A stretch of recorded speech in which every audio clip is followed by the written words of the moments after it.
Hello friends, क्विकलेट के YouTube channel पे आप सभी का वेलकम है। आज जो चैप्टर हम लोग स्टार्ट करने वाले हैं क्लास 11 का बहुत इंपॉर्टेंट चैप्टर एटॉमिक स्ट्रक्चर, जिसमें हम लोग एटम और एटम के स्ट्रक्चर के बारे में स्टडी करेंगे। बहुत इंपॉर्टेंट चैप्टर है क्लास 9 के लिए, 10 के लिए और क्लास 11 के लिए। ये बहुत इंपॉर्टेंट चैप्टर है, तो एकदम बेसिक से मैं आपको इस पूरे चैप्टर को पढ़ाऊंगा, तो फोकस्ड रहिए और हमारे साथ केमिस्ट्री के इस वीडियो को देखते रहिए। एटॉमिक स्ट्रक्चर में जो वर्ड एटॉमिक स्ट्रक्चर है उसको सबसे पहले जिस साइंटिस्ट ने प्रपोज किया उसका नाम था ऑस्टवर्ल्ड। आपको आगे ऑस्टवर्ल्ड डाइल्यूशन भी पढ़ना है, तो ये आपको नाम बहुत बार केमिस्ट्री में सुनने को मिलेगा। एटम एक ग्रीक वर्ड से डिफाइन हुआ है, डिराइव हुआ है, जिसको हम लोग एटम को ग्रीक में बोलते हैं एटमोस, और एटमोस का मतलब होता है इंडिविजिबल और अनकटेबल। मतलब इन शॉर्ट एटम एक इतना छोटा पार्टिकल होता है जिसको हम लोग विभाजित भी नहीं कर सकते, तोड़ भी नहीं सकते, और वो अनकटेबल होता है, उसको काट भी नहीं सकते। एटम को सबसे पहले जिस साइंटिस्ट ने डिफाइन किया उसका नाम है जॉन डाल्टन। कब डिफाइन किया बच्चों? 1808। और उन्होंने अपना एक थ्योरी दिया जिसका नाम था जॉन डाल्टन्स एटॉमिक थ्योरी, जिसको हम लोग एटॉमिक थ्योरी के नाम से भी जानते हैं।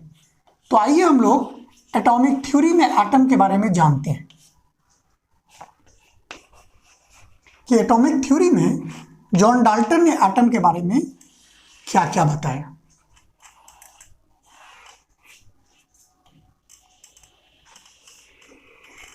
सबसे पहला पॉइंट, जॉन डाल्टन ने एटॉमिक थ्योरी में क्या बताया, शुरू करते हैं। Atom is smallest indivisible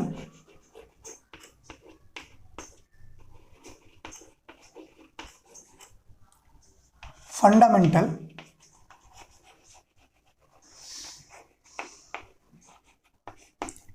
particle. एक एक पॉइंट समझिएगा। सबसे पहले जॉन डाल्टन ने बताया कि जो एटम होता है वो स्मॉलेस्ट, बहुत छोटा, इंडिविजुअल, अविभाजित, जिसको तोड़ा नहीं जा सकता, और फंडामेंटल पार्टिकल है। मतलब दुनिया में जितनी भी चीजें हैं उन सब में एटम मौजूद है। दूसरा उन्होंने बताया एटम के बारे में,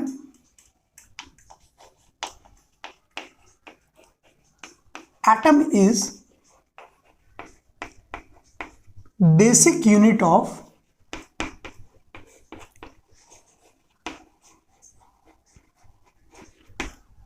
all elements and molecules। Second point उन्होंने बताया कि एटम जो होता है एक बेसिक यूनिट है हर एक एलिमेंट और मॉलिक्यूल में। ये बहुत इंपॉर्टेंट पार्ट है। थर्ड पॉइंट आते हैं। थर्ड पॉइंट उन्होंने बताया atom is neither be created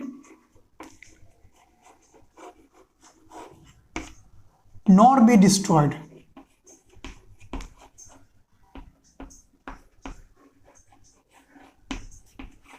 atom को ना तो बनाया जा सकता है ना तो तोड़ा जा सकता है। It take part in all chemical reaction.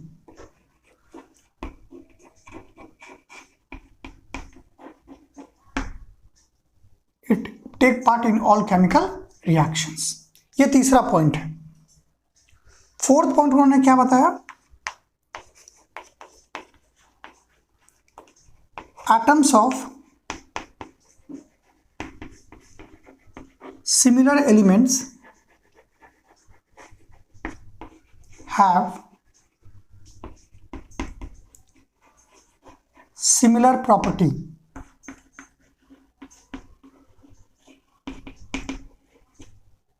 like atomic number, atomic mass, volume and chemical behavior।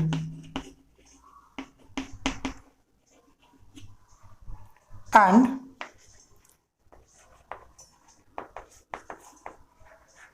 different elements have different properties। ये बात उन्होंने बताया। ये चारों पॉइंट 19वीं सदी से लेकर 20वीं सदी के शुरुआत तक सही रहा, लेकिन धीरे धीरे जॉन डाल्टन द्वारा बताए गए ज्यादातर पॉइंट्स गलत होते गए और आगे चलकर एटॉमिक मॉडल या एटॉमिक थ्योरी फेल हो गया। क्लियर है? तो आइए ये क्यों फेल हुआ, उसके फेलियर का रीजन देखें। सबसे पहले जॉन डाल्टन ने पहला पॉइंट क्या बोला? Atom is the smallest individual fundamental particle. लेकिन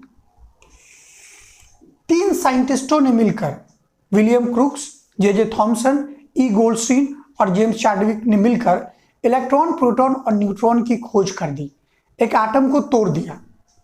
तो अब atom smallest individual fundamental particle नहीं रहा। पहला पॉइंट गलत हो गया।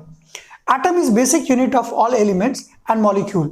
अब एटम से भी बेसिक यूनिट था इलेक्ट्रॉन, प्रोटॉन और न्यूट्रॉन, जिसे हम फंडामेंटल पार्टिकल भी कहने लगे। दूसरा पॉइंट भी गलत साबित हुआ। तीसरा, atom is neither be created nor be destroy. Atom को हम लोग तोड़ भी नहीं सकते, बना भी नहीं सकते, और हर एक केमिकल रिएक्शन में एटम पार्टिसिपेट करता है। ये पॉइंट सही है। चौथा, atom of similar element have similar property but atom of different element have a different property. ये बात भी आगे चलकर गलत साबित हो गया जब आइसोटोन, आइसोबार और आइसोमर्स की खोज हुई। ये पॉइंट भी आपका क्या हो गया? गलत हो गया। तो अब हमें ये देखना है, ये चारों पॉइंट गलत होने के बाद, कि अब एटम का डेफिनेशन क्या होगा। What is atom? Final definition क्या दे सकते हैं एटम के बारे में? आप क्या बोल सकते हैं? तो आप बोल सकते हैं atom can be divisible and break down into 3 types of particle। मतलब अब अगर आप एटम को समझे तो एटम डिविजिबल भी है और ये 3 तरह के पार्टिकल में टूटता है। ये कंसेप्ट बहुत कम लोगों को मालूम है। तो आइए मैं एटम के पूरे डिविजिबिलिटी को मैं आपको नीचे बताता हूं। तो ये एटम है। एटम 3 तरह के पार्टिकल में टूटता है, समझिएगा। पहला है स्टेबल पार्टिकल। ये आपको नहीं मालूम होगा, बहुत कम लोगों को इस तरह का कंसेप्ट पता है। दूसरा है अनस्टेबल पार्टिकल।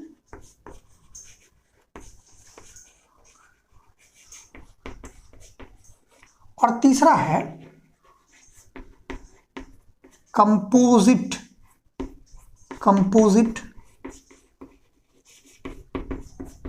पार्टिकल्स। अब समझिए, एक एक पॉइंट को मैं क्लियर करता हूं। स्टेबल पार्टिकल को हम लोग फंडामेंटल पार्टिकल भी बोलते हैं।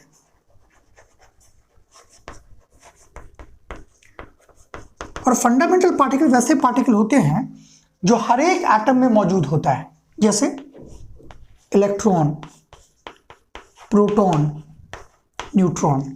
इलेक्ट्रॉन, प्रोटॉन और न्यूट्रॉन, इन तीनों को ही हम लोग फंडामेंटल पार्टिकल बोलते हैं या फिर स्टेबल पार्टिकल बोलते हैं, क्योंकि दुनिया के हर एक एटम में ये तीनों मौजूद होगा। अब जिस पार्टिकल को हम लोग स्टेबल पार्टिकल से डराइव करते हैं, हम उन्हें बोलते हैं नॉन फंडामेंटल पार्टिकल।